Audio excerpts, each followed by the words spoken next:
Hi friends, ഞാനിന്ന് വന്നിരിക്കുന്നത് കണവ വെച്ച് ഒരു കണവ റോസ്റ്റ്. കണവ എന്ന് പറയുമ്പോൾ നമുക്ക് കേൾക്കുമ്പോഴേ നമ്മുടെ വായിലൊക്കെ വെള്ളം വരും. കാരണം കണവ എന്ന് പറയുന്നത് നമുക്ക് ഒരുപാട് നൊസ്റ്റാൾജിക് ആയിട്ടുള്ള ഓർമ്മകൾ തരുന്നൊരു ഐറ്റം തന്നെയാണ്.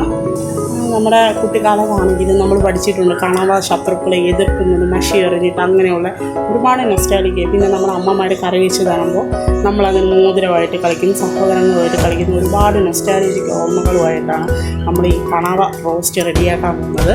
അപ്പോൾ നമുക്ക് ഒരുമിച്ച് വീഡിയോയിലേക്ക് പോയി എങ്ങനെയാണ് ഇത് ഉണ്ടാക്കണമെന്ന് നോക്കാം.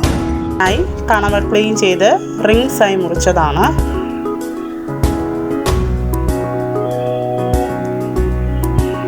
ഒരു ചെറിയ സവാള ചെറുതായി അരിഞ്ഞത്, തക്കാളി പകുതി, ഇഞ്ചി ചെറിയ കഷ്ണമായി അരിഞ്ഞത്, വെളുത്തുള്ളി 4 അല്ലി, പച്ചമുളക് 2 എണ്ണം ചെറുതായി അരിഞ്ഞത്, ഗരം മസാല 1/2 ടേബിൾ സ്പൂൺ, മുളക് പൊടി 2 ടേബിൾ സ്പൂൺ, മഞ്ഞൾപ്പൊടി 1/4 ടേബിൾ സ്പൂൺ, മല്ലി 1/4 ടേബിൾ സ്പൂൺ, ആവശ്യത്തിന് കറിവേപ്പില,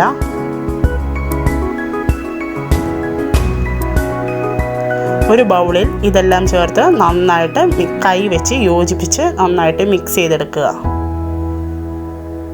നന്നായിട്ട് ഇതുപോലെ കൈ വെച്ച് നന്നായിട്ട് എല്ലായിടത്തും മസാല ചേർന്ന് വരുന്ന രീതിയിൽ മിക്സ് ചെയ്ത് കൊടുക്കുക. ഇപ്പോൾ തന്നെ നല്ലൊരു മണമുണ്ട് ഇതിന്. ചോറ് കഴിക്കാൻ ഇത് തന്നെ മതിയെന്ന് നമുക്ക് തോന്നിപ്പോകും, അത്ര നല്ലൊരു ഫ്ലേവറാണ് ഇപ്പം നമുക്ക് വരുന്നത്. നന്നായിട്ട് മിക്സ് ചെയ്തതിന് ശേഷം കണവയും കുറച്ച് വെളിച്ചെണ്ണയും ചേർത്ത് മിക്സ് ചെയ്ത് ഒരു അരമണിക്കൂർ ഇതിനെ റെസ്റ്റ് ചെയ്യാൻ വെക്കണം. അതിനുശേഷം ഒരു കുക്കറിൽ ലോ ഫ്ലെയിമിൽ ഇത് വേവിച്ചെടുക്കാം. വെള്ളം ചേർക്കേണ്ട ആവശ്യമില്ല, നമുക്ക് വെള്ളമില്ലാതെ തന്നെ വേവിച്ചെടുക്കാം. ഇതിൽ നിന്ന് തന്നെ വെള്ളം അത് ഊറി വന്നോളും, വെള്ളം ആഡ് ചെയ്യേണ്ട ആവശ്യമില്ല. നമുക്ക് കണവ നന്നായിട്ട് വെന്ത് കിട്ടിയിട്ടുണ്ട്. കടുക് വറുത്ത് കറിവേപ്പില ഇട്ടതിന് ശേഷം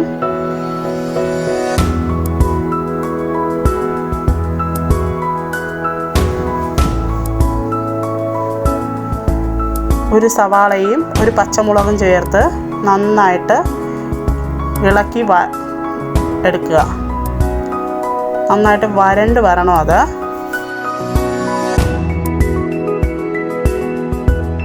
സവാള നന്നായിട്ട് വഴണ്ട് വരുമ്പോൾ നമ്മൾ വേവിച്ച് വെച്ചിരിക്കുന്ന കണവയുടെ മിക്സ് ഇതിൽ ചേർക്കുക.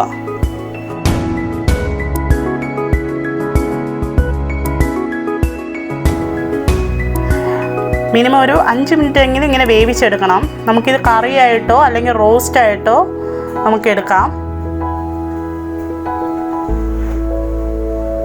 5 മിനിറ്റ് കഴിഞ്ഞതിന് ശേഷം ചെറിയതായിട്ട് നമുക്കിങ്ങനെ കറിയായിട്ട് വേണമെങ്കിലും എടുക്കാം. വേണമെങ്കിൽ ഈ ടൈമിൽ കുറച്ച് കറിവേപ്പിലയും വെളിച്ചെണ്ണയും കൂടെ ആഡ് ചെയ്ത് കൊടുക്കാം. നന്നായി തിളച്ച് വന്നു.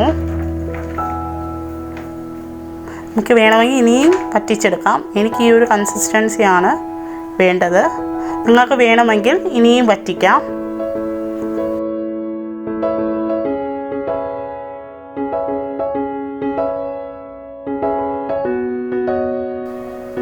അപ്പോൾ നമ്മുടെ കൊതിയൂറും കണവ റോസ്റ്റ് റെഡി ആയിട്ടുണ്ട്. എല്ലാവരും ട്രൈ ചെയ്യണം. Thank you.